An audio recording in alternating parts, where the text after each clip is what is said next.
Good day, everyone. Good day, sir. This is my 15 definition of terms with explanation.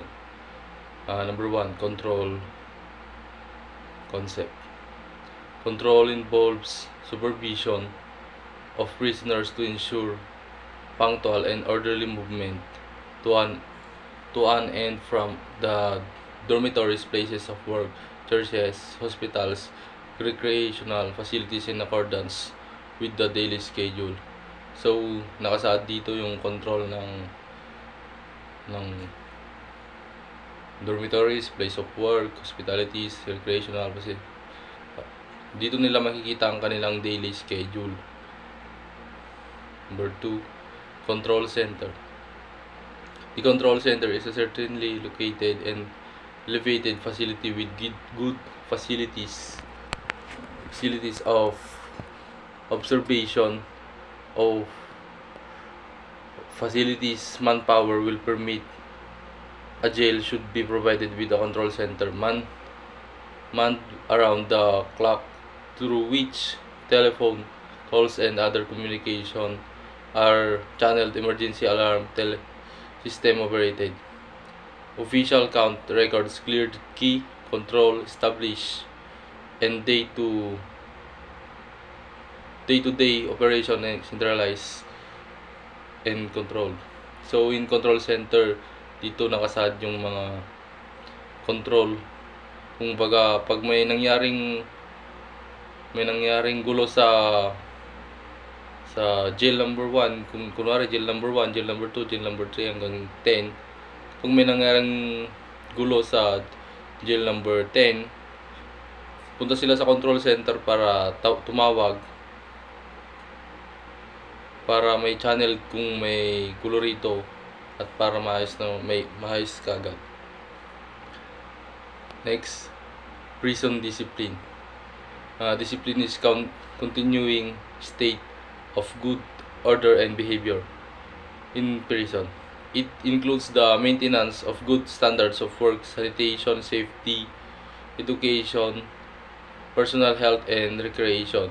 It ensures that person and groups go on time to their appointed place and that they maintain standards conduct which are necessary. Large number of people live and work together.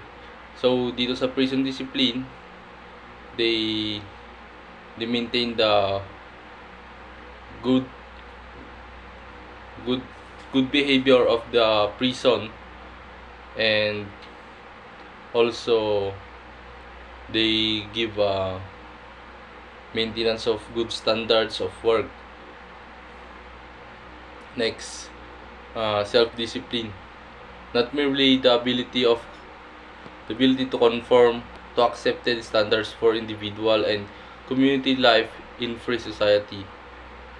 So dito sa self-discipline, medyo lahat naman siguro tayo alam natin to. Kumbaga yung mga ikaw or ako, kailangan nating disiplinahin ang ating sarili para hindi tayo magagawa ng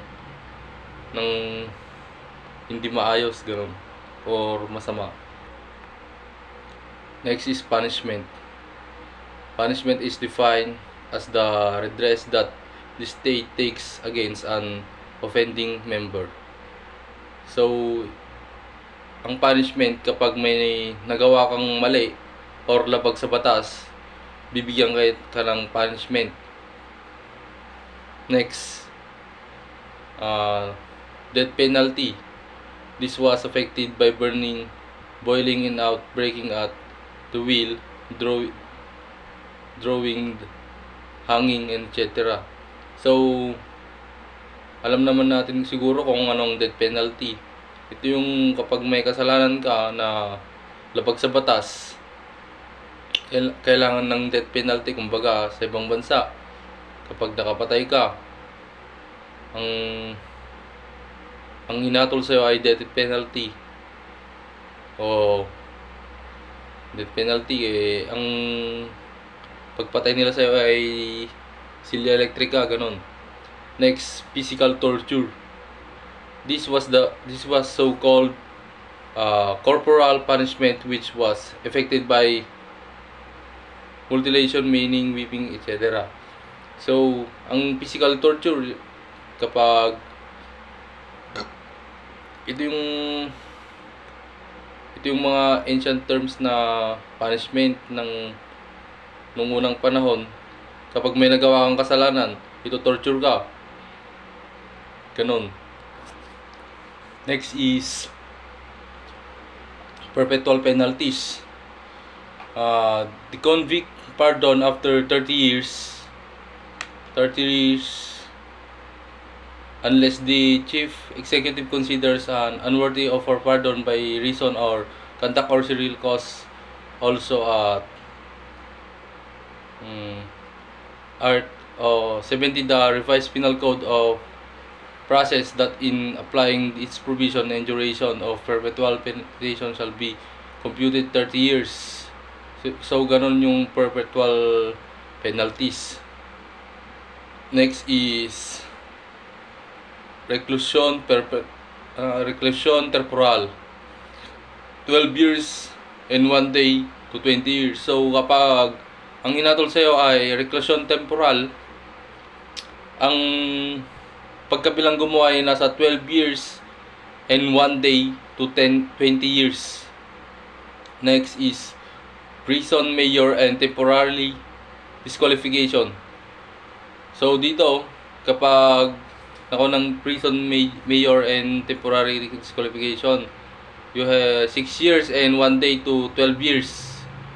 And except when disqualification is accessory penalty, in which case its duration is the principal penalty. So that's 6 years and 1 day to 12 years. Next is prison, correctional suspension and distivo distero, 6 months and 1 day to 6 years.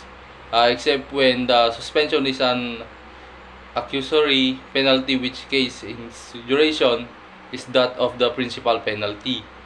So pag dito naman, nasa 6 months and 1 day to 6 years na ka naman na makukulong. Next is Arresto Mayor. Ang Arresto Mayor ay makukulong ka sa 1 month and 1 day to 6 months. Next, ban to keep the peace, discretionary with the court. And last, the classical school. So among the opponents include Vicaria Roseo, Montesquieu, and Voltaire. Maintain the doctrine of psychological hedonism, that the individual calculation, pleasures, and pains advance of action and regulates his conduct by results on his calculation. So dito sa classical school, they calculate. That's all, sir.